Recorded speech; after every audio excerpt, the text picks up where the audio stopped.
Совсем еще юную Катю Харжавину в Вятских Полянах знают многие. Яркая, задорная, но в то же время талантливая и трудолюбивая девчонка сегодня своими выступлениями украшает почти все городские мероприятия.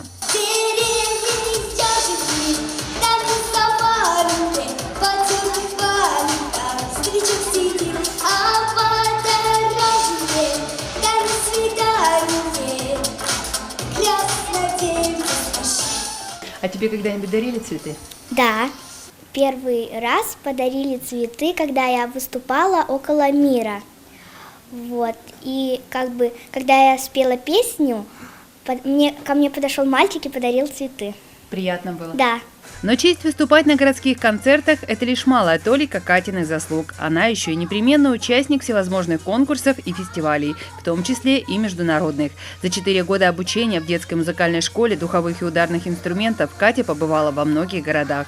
Последнее достижение юной певицы – это лауреат первой степени на международном конкурсе «Путь к Вифлеемской звезде», проходил который в Казани.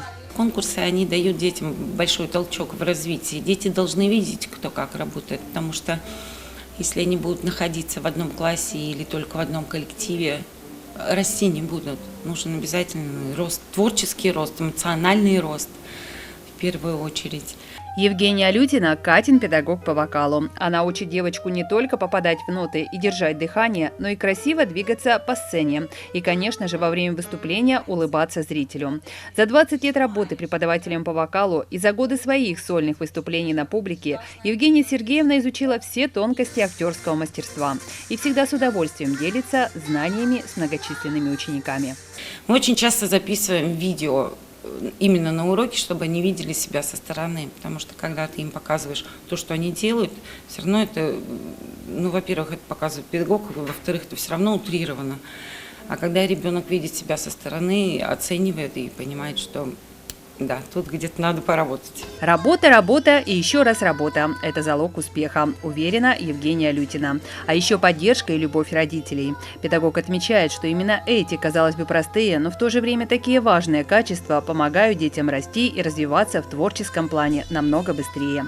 Яркий тому пример – Катина мама. Светлана Харжавина всегда рядом с дочкой на важных для девочки событиях. А если позволяет время, то Светлана Анатольевна присутствует и на уроках.